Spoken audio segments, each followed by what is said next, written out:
आप सभी का बहुत बहुत स्वागत है हमारे इस चैनल में। आज मैं फिर आपके लिए लेकर आया हूँ एक कहानी। उस कहानी का नाम है जिद्दी ब्राह्मण। तो जिद्दी ब्राह्मण कहानी बहुत काम की है और आपके नॉलेज के लिए भी है। तो वीडियो को बिना स्किप किए अंत तक देखिए, या फिर आप अभी कभी इस वीडियो को छोड़कर जा सकते हैं। एक बार की बात है कि गंगा नदी के किनारे बसे एक रमणीय नगर में एक ब्राह्मण रहता था। गंगा नदी के किनारे एक गांव था रमणीय नगर। उस नगर में एक ब्राह्मण रहा करता था। उसका नाम था राजमहल। वह वेदों का ज्ञाता था। वह रामायण महाभारत वेद पुराण सब उसके पास मतलब सब चीज़ की जानकारी वो रखता था। यज्ञ आदि भी किया कराता था और गांव-गांव में जाकर के यज्ञ भी कराया करता था। पंडित तो वह था ही, धनी भी बहुत था। मतलब पंडित था और धनी भी था। लेकिन धनी होने पर भी शिक्षा यानी भिक्षाजीवी था। भिक्षाजीवी मतलब भिक्षा उक्षा किसी को नहीं देता था। उसकी पत्नी का नाम कमला था। उस ब्राह्मण के पत्नी का नाम क्या था? कमला था। किंतु स्वभाव से वह बहुत क्रोधी थी। लेकिन वह इतना क्रोधी थी कि किसी पर जल्दी क्रोध करना है। उसे भी औरत लोगों को तो जल्दी क्रोध आवे करता है। राजमहल के कोई संतान नहीं था। अब ऐसा आदमी को तो होबे करता है कि धन बहुते हैं, किसी को दान पुण्य नहीं करता है तो उस आदमी सबको तो वैसा हो ही जाता है। संतान के लिए वह दिन रात चिंतित रहता था। उसे अपना धन और अपना पंडितत्व सब व्यर्थ लगता था कि ओह बेटा बेटी न है, सब धन हम केकरा ले अरजली हैं। वो सब सोच सोच करके बार बार चिंतन करता था। उसने संतान की प्राप्ति के लिए कई बार यज्ञ अनुष्ठान किया, कई बार यज्ञ किया, भगवान की पूजा किया। यहाँ पर मन्नत मांगा, वहाँ पर मन्नत मांगा, वहाँ पर कहा हे भगवान हमारा बेटा होता तो 5 किलो लड्डू चढ़ाबो, हे भगवान हो तो बेटा होता तो खौंसी चढ़ाबो। मतलब इस तरह की वह कई जगह मनोकामना पूरी मनोकामना मान दिया। फिर भी उसे संतान की प्राप्ति नहीं हुई। इसी चिंता में घुलते घुलते वह बहुत कमज़ोर हो गया। अब इतना करने के बाद वो उसका संतान की प्राप्ति हो नहीं रहा था। अब वो धीरे धीरे संतान की सोच में कमज़ोर होने लगा। जब संतान की प्राप्ति की आशा बिल्कुल छिन्न हो गई तो राजमहल को क्या हुआ? विरक्त हो गई और एक दिन वह सुबह वन की ओर चल पड़ा। अब सीधे सीधे जा रहा है, चल रहा है, वन की ओर जा रहा है, चल रहा है।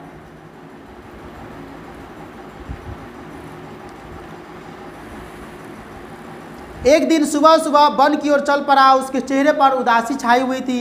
शरीर बहुत पतला हो गया था। जब वह नगर से दूर चला गया तो रास्ते में उसकी भेंट एक महात्मा से हो गई। अब वो जा रहा था नगर से दूर, तो एक महात्मा आदमी था, उनसे उनकी भेंट हो गई। महात्मा ने उसको उदास देकर उससे पूछा। महात्मा ने उसको उदास देकर पंडित को उदास देकर पूछा कि क्यों उदास हो तुम? ब्राह्मण देवता आप बहुत दुखी दिखाई दे रहे हैं, क्या कारण है?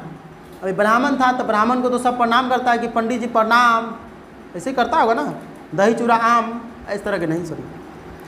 महात्मा की सहानुभूतिपूर्ण वाणी सुनकर राजमहल और भी अधिक दुखी हो गया। अभी महात्मा की बात सुनकर राजमहल जो था वो और दुखी हो गया।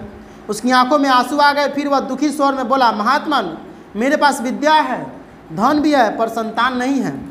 संतान की प्राप्ति के लिए मैंने अनेक यज्ञानुष्ठान किए, फिर भी संतानहीन हूँ। बहुत यज्ञ किए, बहुत भगवान को माने, यहाँ पर माने, वहाँ पर माने, लेकिन कहीं से कोई उपाय नहीं है और हमारे एक भी संतान नहीं है। राजमहल की व्यथा सुनकर महात्मा के मन में उसके प्रति सहानुभूति हुई। महात्मा ने अपनी योग शक्ति से सब कुछ जान लिया। फिर सोचते हुए कहा, ब्राह्मण देवता, विधाता ने जब आपके भाग में संतान लिखी ही नहीं है तो फिर आपको संतान की प्राप्ति कैसे हो सकती है? अभी महात्मा जो था बहुत ज्ञानी थे, खगोलीय भी थे, ये सब फ्यूचर के बारे में जानते थे। तो सब देख करके बताया कि ओ आपको तो कोई संतान ही नहीं लिखा, आपके भाग में ही कोई संतान नहीं है। किंतु महात्मा के कथन का प्रभाव राजमहल के हृदय पर तनिक भी नहीं पड़ा। महात्मा कह रहा है लेकिन इनके बात से कोई इनको असर नहीं पड़ रहा। तो फिर भी आस लगाया हुआ है कि हमको बेटा होगा ही होगा। उसने बड़ी दीनता और नम्रता दिखाते हुए कहा, महात्मा कोई ऐसा उपाय कीजिए जिससे मुझे केवल एक पुत्र की ही प्राप्ति हो जाए। पुत्र के बिना तो जीवन व्यर्थ है। अभी तब जीत लगा लिया। महात्मा को कहने लगा कि महात्मा आप ऐसा उपाय कीजिए कि कम से कम हमको एक पुत्र कम से कम हो जाए, नहीं तो हमारा जीवन व्यर्थ है। धन संपत्ति ज्ञान होना सब बेकार हो जाएगा हमारा। महात्मा ने सोचते हुए कहा कि ब्राह्मण देवता आप वेदों के ज्ञाता हैं, यज्ञ आदि भी करते हैं, आपको इस तरह मुंह में नहीं पड़ना चाहिए। जीवन में सुख और शांति संतान से नहीं मिलता बल्कि भगवान की भक्ति से मिलती है। संतान के मोह की चिंता छोड़कर भगवान की भक्ति में मन लगाइए। अभी महात्मा कह रहा है कि देखिए जीवन में सुख शांति अगर आपको चाहना है और आपको चाहिए, तो इस संतान से नहीं मिलता। आप भगवान की भजन कीजिए, भगवान की भक्ति कीजिए, इसमें आपको सुख शांति मिलेगी। किंतु महात्मा की बात भागमल के गले नहीं उतरी। अभी राजमल जो था, राजमल के गले उतरी नहीं।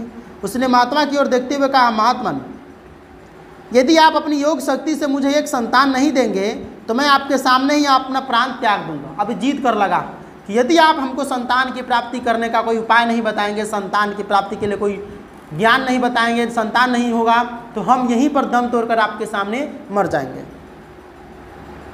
महात्मा ने राजमल से कहा, ब्राह्मण देवता, जीत करके जो वस्तु प्राप्त की जाती है उससे दुख के सिवा कुछ नहीं मिलता है। और ये सच बात है कि जीत से कोई वस्तु अगर मिलता है, किसी मान लीजिए कोई बच्चा रो रहा, रो कर मिलता है तो खराबी हो जाता है।